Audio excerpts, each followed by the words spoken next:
All right, I'm doing a little bit of a farmhouse barbecue here.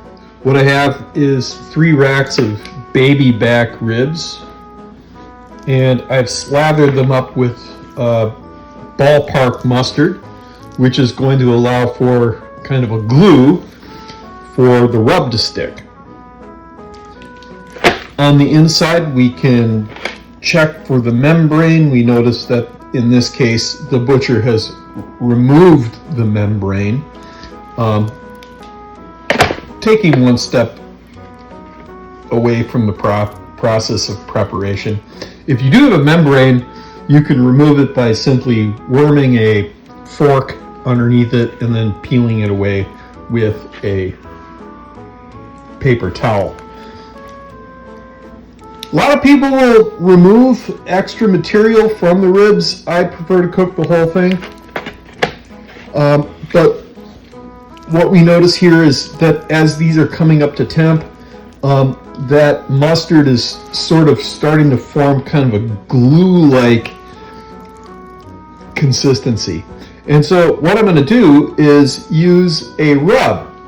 In this case, I'm using Rob's Rub, which is a rub that I have worked at for the last couple of years, and I find it to be favorable to pork, fish, beef, or anything that swims, crawls. I suppose even a mushroom might be okay. But we're just going to work the rub in using that mustard as kind of a glue.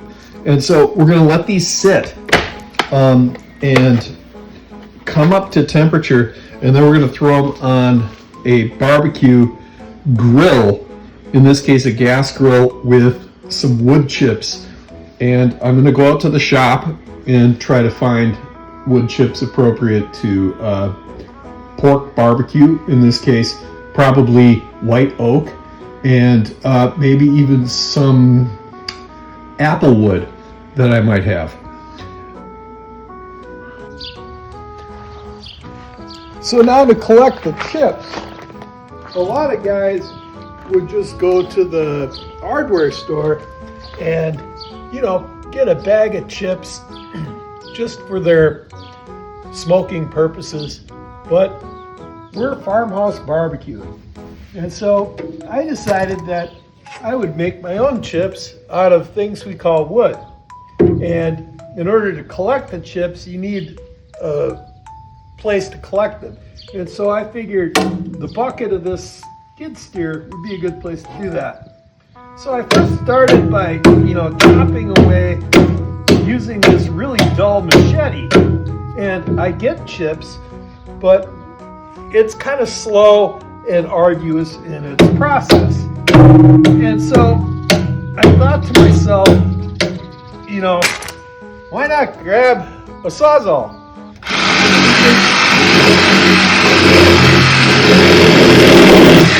There you can, cut chips away. But it's still tricky because the apple wood is so hard. So what we're going to do is we're going to go with a skill saw and chop off a bunch of chunks and then throw those on the barbecue.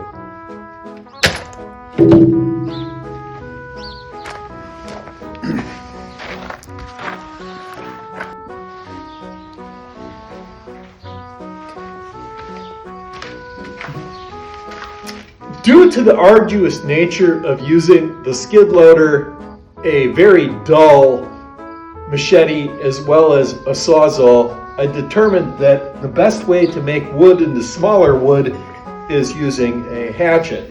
And so here we have wood, and then here we have some pieces of wood that I've cleaved into smaller pieces of wood. Now what we're looking for is smaller pieces of wood so that they'll burn up on the smoker and flavor our pork. So I'm using a welder base because you have one in most of your shops, and then you can just use this as a place where you can cleave wood into smaller pieces of wood.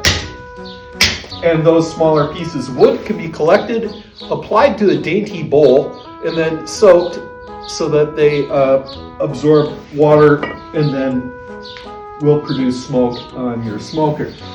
So after just a couple of minutes, I'm able to produce all the wood that I'm needing for smoking this pork. In conclusion here, okay, don't use a skid loader, don't use a machete that's dull, don't use a sawzall. Rather, cut your wood, this is wood, into smaller portions, use a hatchet, cleave it into manageable portions that you can soak and then use for your smoker.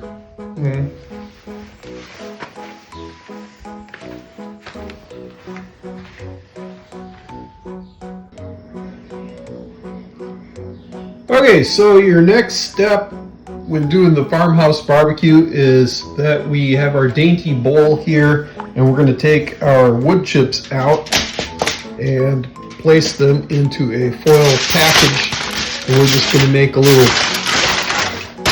gift basket here. You know, I don't generally tend to fold it like they do on the internet videos, but what you do need to do is, you know, produce some holes so that the smoke can escape, and that's fine.